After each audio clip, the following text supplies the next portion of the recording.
So I was trying to get a copy of this for your voicemail recording too. So Timothy James Herbert trying to get a copy of the voicemail I'm leaving you in regards to cause number 4A0813-630.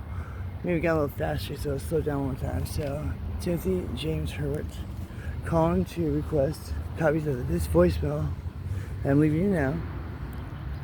4A0813-630 in regards to this case. I believe that's the right case number. I'm not sure. You have to tell me. But to my dismay, I have called the court on multiple occasions trying to handle this court case. It's ridiculous. So the day of incident, I believe it's October 26th or 28th, officers were at a vehicle that I was in with the driver of the vehicle, which was not the owner at the time of incident. It was ridiculous. So I had an issue with police in the past, and I was literally in tears crying, scared of the police because of excessive force in my past. Basically stemming from October 5th, 2022.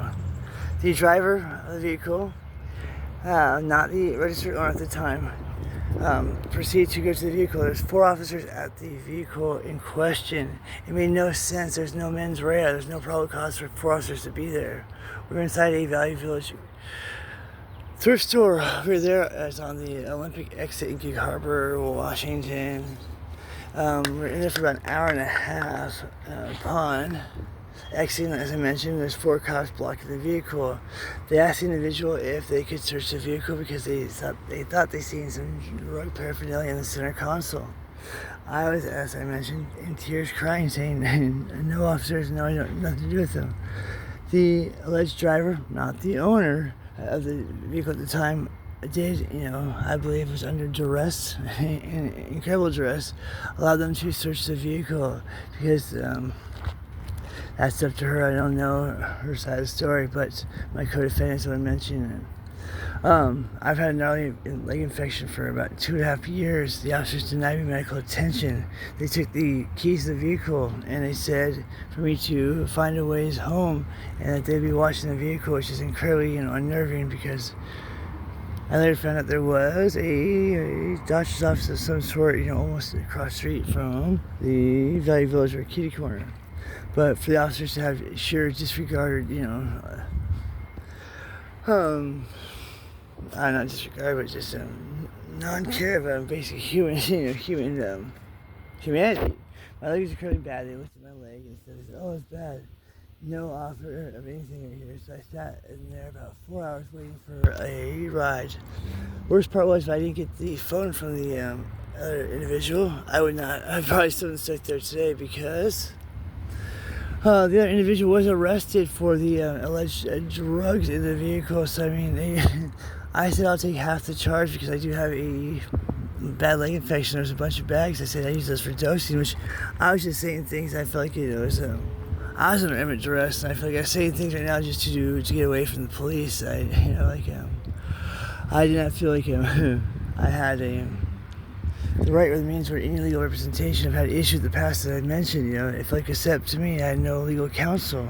The individual had no legal counsel whatsoever. She does have bipolar, so she has ADA, American Disabilities. She did not receive any, to my understanding, any benefits or any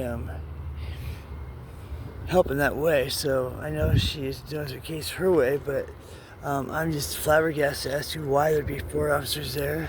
What the reason was, why they searched the vehicle, and why only she was taken into custody, but not me. So, if it was my leg was the reason why I was not taken into custody, why did they take me to the hospital? So I've been having issues with law enforcement for quite some time now. I wrote a public records request to Gig Harbor Municipal Court as well as to the Records Department, which is public record now, asking for such records, and these records do not exist. They inform me.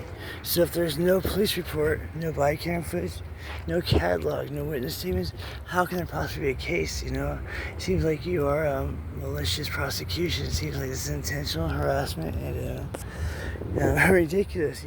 So I've tried on multiple occasions, as mentioned, I've called in to try to do a telephonic appearance to this court, to quash my warrant. They will not give me access to a assigned counsel. They say, go to court. And then on Wednesday before 12, I said, not without an attorney. They refused to give me the attorney's phone number or anything else to defend myself, which feels like that's a violation of my Sixth Amendment, effective counsel, constitutional guarantee. I understand people, our people, it's personality or policy, but this individual is not even she's not even to my understanding, not even an insurance, so she cannot be giving out legal advice, especially legal advice of that nature that would cause me to be arrested and or jailed. That is incredibly gross use or gross, gross misuse of powers. I don't think it's under Rule 9. I don't think she even has that power as an insurance. So I'm flabbergasted. I'd like the case to immediately be dismissed with or without prejudice, whatever one it means to not come back. The other individual, my co-defendant, she actually had a ticket going home one day from the bridge. She's been paying toll every single time, which is not right, not fair. She's indigent, as this court knows, hence the Department of Second Counsel attorney. So I'm all asking for her being reimbursed at least for that, and possibly gas fare and pain. I don't know, pain and humiliation for having to go to jail. She was in jail for like 10 hours. Trying to bail her out was ridiculous, dude. There's not one bail bondsman in Gig Harbor. This is just the biggest Mickey Mouse show in the worst way ever. So I just don't understand what to do. Also, there's a $1,000 bill given to the court or given to the jail, and I suppose it's refunded, but there's no proof of it being refunded. I need a copy of the check, please, being refunded where it was mailed to and sent to. It's just basic judicial oversights. I mean, give me some time and I will go ahead and look at other courts and see what I can do to show you how the other court systems process things as nature, and how people, before a judge are, arraignment, have what's called an information, which is going to be a charging document, which goes with the probable cause declaration. So I don't see how the judge in any means or manner could have read any report or anything and have probable cause to further the case if there was nothing to read. So, Timothy James Herbert, furious, give me a call back, 253-290, 253-397-1497.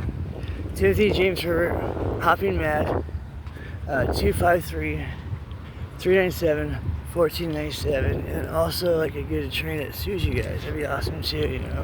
I'm so mad, and it's just the maximum recording limit has been exceeded. To send this message, press pound or hang up. To review,